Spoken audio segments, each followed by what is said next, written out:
अब इसमें ये संघ का मैटर है, इसमें हम ज़्यादा आपको बता नहीं सकते हैं, क्योंकि ये अंदर की गोपनीय बातें रहती हैं। इसमें हम नाम किसी का ले नहीं सकते, ना हम अपराधी का नाम ले सकते हैं और ना ही अन्य का। हमने पुनः पूज्य प्रमाण सागर जी और पूज्य समता साहब जी के साथ में ये काम हुआ था, और उस मीटिंग में सभी वरिष्ठ साधु शामिल थे, हम लोग जितने थे वहां पर।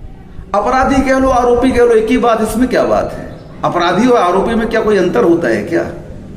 है जो कृत्य कर रहा है ऐसे निकृष्ट, वो अपराधी भी है और अपराधी भी है, आरोपी भी है, वो क्या बात है इसमें? उसका दंड तो उसे मिलना ही चाहिए, कोई भी व्यक्ति हो। कर्म सिद्धांत का तो यही है, जो जैसा बोएगा वैसा पाएगा। तो हमारा ये भाव है कि उस पापी का कृत्य इसी भाव में प्रकट होना चाहिए, और उसके लिए हमें भावना भानी चाहिए कि ऐसे पापियों का कृत्य प्रकट हो, प्रकट हो, प्रकट हो। भावना भाएंगे वह कार्य जल्दी सफल होगा। सबसे श्रेष्ठ पद मुनि पद होता है, जैन दर्शन में स्पष्ट कहा है, वरम पदम श्रेष्ठ पदम मुनि पदम। मुनि पद से बढ़कर के संसार में कोई पद नहीं है। आचार्य और उपाध्याय ये उपाधियां क्षमता के अनुसार दी जाती हैं, ली नहीं जाती हैं।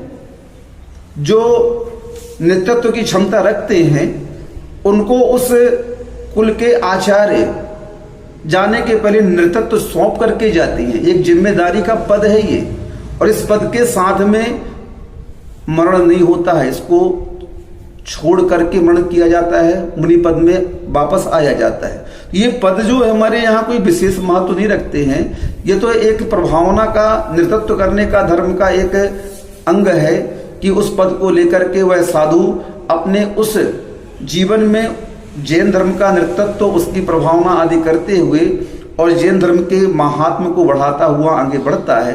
और अंत में जो जैन धर्म का मुख्य लक्ष्य है संलेखना, उस संलेखना के पहले पहले उसे उस पद का त्याग करना पड़ता है।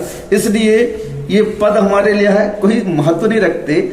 आदि व्याधि उपाधियां ये तो पौद्गलिक हैं। मुनि धर्म तो आत्मधर्म है, जैन धर्म तो आत्मधर्म है, और आत्मधर्म के लिए कोई भी चीज ग्राह्य नहीं है। तिलतुष मात्र भी परिग्रह हमारी मुक्ति का बाधक कहा गया है, तो फिर ये उपाधियां हमारे लिए साधक कैसे हो सकती हैं? अब ये ख्याति लाभ पूजा की जो बात आती है, ये मिथ्यात्व को प्रदर्शित करती है। हमारे यहाँ जो पद प्रतिष्ठा के लिए मरते हैं, उसे प्राप्त करना चाहते हैं, तो वह मिथ्यात्व का तीव्र उदय माना जाता है, और उस मिथ्यात्व के तीव्र उदय में उसका गुण स्थान प्रथम हो जाता है, और वह साधु बाहर से तो दिखता है लेकिन अंतरंग का साधु उसका समाप्त हो जाता है।